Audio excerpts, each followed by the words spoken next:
Zoti Markoçi, në këtë rast, sa i përket raporteve të Edi Ramës me administratën e Donald Trump dhe në veçanti me dhëndrin e Trumpit, Jared Kushner, gazeta Wall Street Journal, pra një nga mediat më prestigjioze dhe më serioze në botë, kishte bërë një shkrim ku e cilësonte lidhjen e Jared Kushnerit me një gangster shqiptar në rastin e tokave në Zvërnec.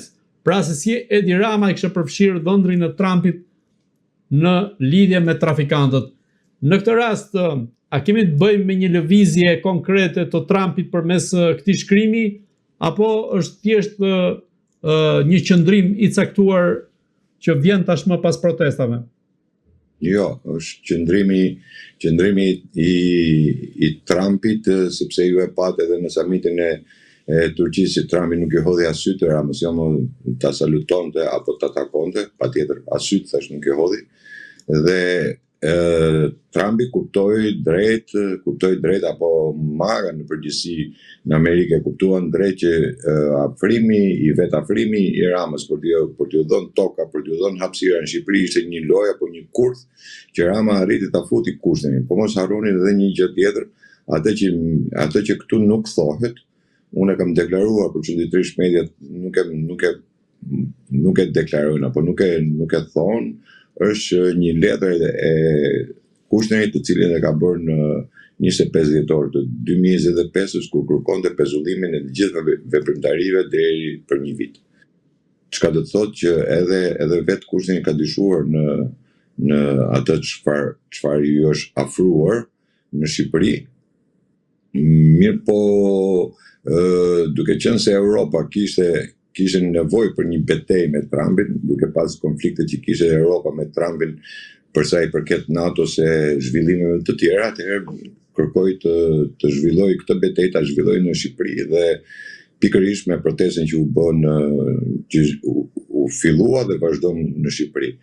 Nuk do të harrojmë në asnjë çast që këtë protestë është e financuar dhe mirë organizuar nga Europa, e stisur mjaft mirë nga Europa, dhe po të shifti të gjithë të majtet europianës e pranojnë dhe e përkrajnë protestën, kanë ardhur deputet majtist komunist në protest kanë folur, në ato protest mund të flasësh çdo gjë, njerëzit mund të thonë çdo gjë, e gjitha protestet shkon kundër politikës amerikane apo kundër Trumpit, dhe kjo protestë çuditërisht vazhdon të trumbetohet nëpër mediat e ndryshme të Europës sidomos, po edhe në Amerikë, si një aferë e familjes Trump që po vjedh trokat në Shqipëri. Dhe fushata që ka filluar në Amerikë, pikërisht nga demokratët, fillon me fjalimi i tyre fillon me frazën Trumpi po vjedh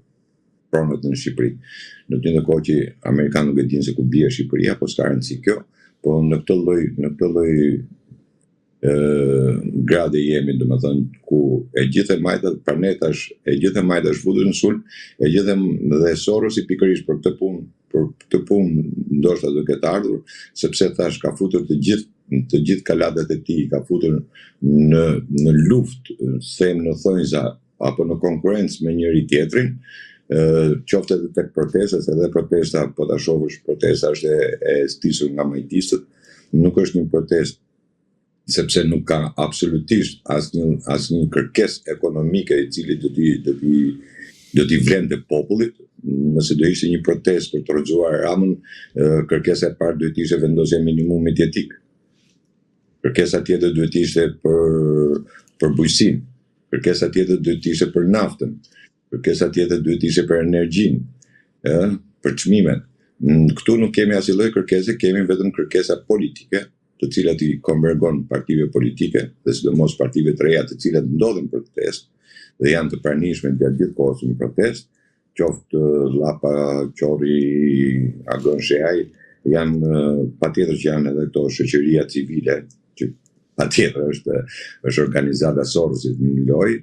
Po pra, pikërisht në këtë rast, kush po ja bën protestën Edi Ramës, pra, kush po ngrihet kundër Edi Ramës, janë element të Sorosit, janë element të partive europiane? Unë e kam deklaruar që shumë fillim që kjo nuk është protestë kundër Ramës, se në do të ishte protestë kundër Ramës, duhet të ishim kërkesa ekonomike. Me kërkesa politike Rama nuk rrëzohet.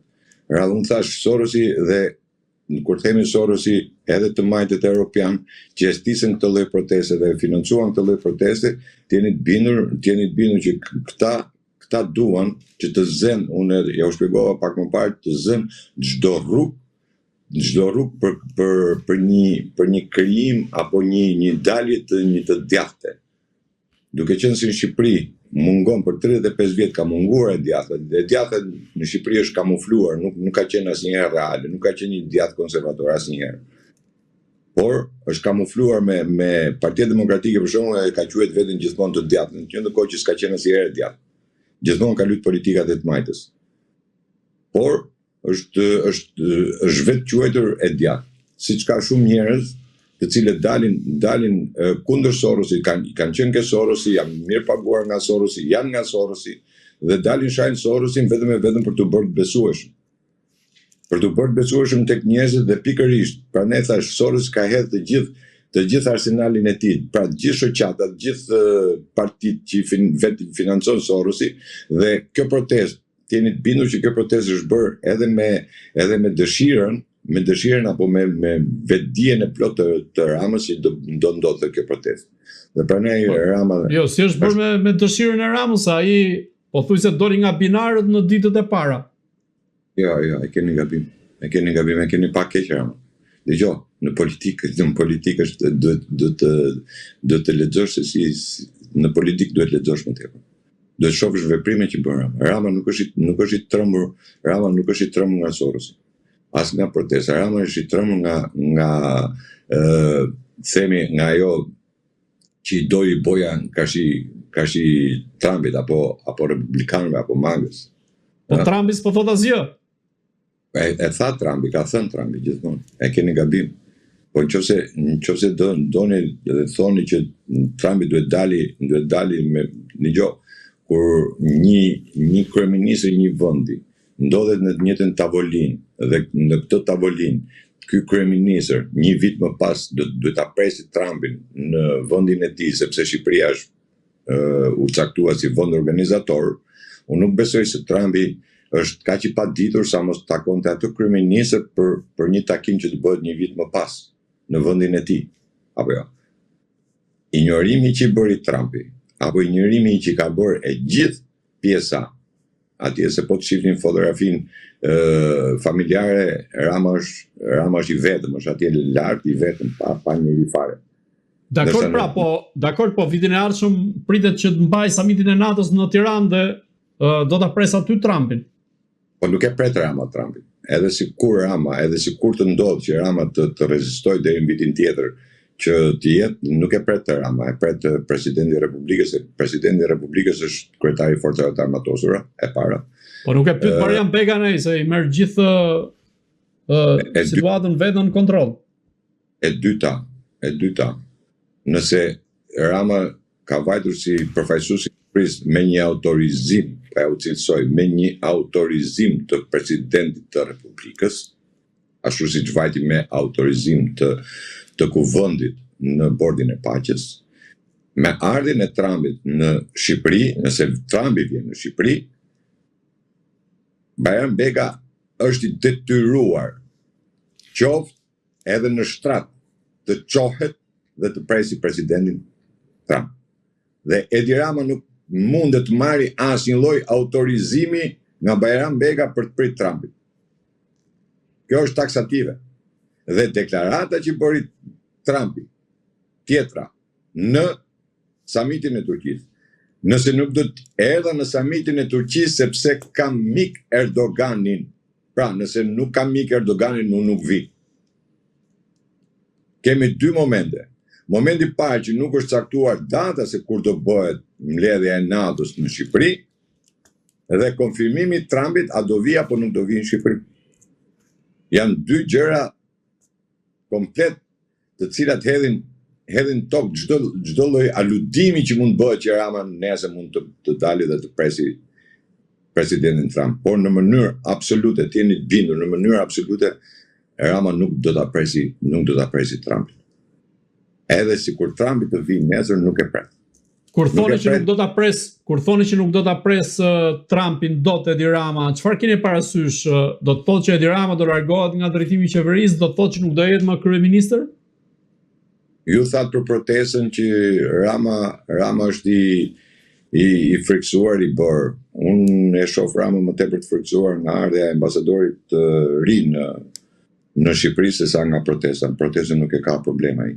Protestën e ka në kontroll, nuk ka problem. Ju do ta shihni në protestë, nëse jeni në protestë, ju do shihni që mikrofoni kontrollohet, por nga këta njerëz mikrofoni është i limituar, nuk lejohen njerëz të cilët dihen, supozojmë që janë intelektual, janë njerëz me reputacion, ata njerëz nuk lejohen që të flasin, por janë njerëz të rëndom dhe pastaj dalin dikush del aty, këto bën ato lloj deklarate të cilat nuk duhet bërë sepse mos harroni se të mbash në një protestë ku ti pretendon të rrëzosh Ramën dhe të dalësh edhe të flasësh për Karl Marxin një gjysore, aty të marrësh leksionet e Karl Marxit, mund të duket një protestë, mund të rrëzoj Ramën, që është nisur për të rrëzuar Ramën. Tash kjo është një protestë e Sorosit, e financuar nga Europa, vazhdon të financohet nga Europa, madje unë në gjykimin tim them se kjo protestë duhet shkojë deri në tetor, deri në zgjedhjet deri në prag zgjedhjeve të Amerikës. Sepse e gjithë betejë bëhet sot Cezari me Pompej mos harronin betejat i bën në Shqipëri. Historia përsëritet. Prandaj Rama e ka aq frikë historinë, prandaj nuk do ta përmendi historinë. Mos harroni se edhe në anullimin e vendimit për prishjen e objekteve rreth Kalaz të Durrësit, Rama nuk e bëri se kishte ndonjë presion. Mos harroni se aty ishte edhe ajo shoqata e ndërtuar ku diun amerikan që ishte, megjithatë u detyrua me urdhër të heq ashtu si doli dhe Ala Bari deklaroi që unë nxitova në investimet që bëra në portin e Durrësit, ju kam thënë që porti i Durrësit do ja hapë gjithë atyre. Dhe ardha e ambasadorit mund të ndryshojë çdo gjë.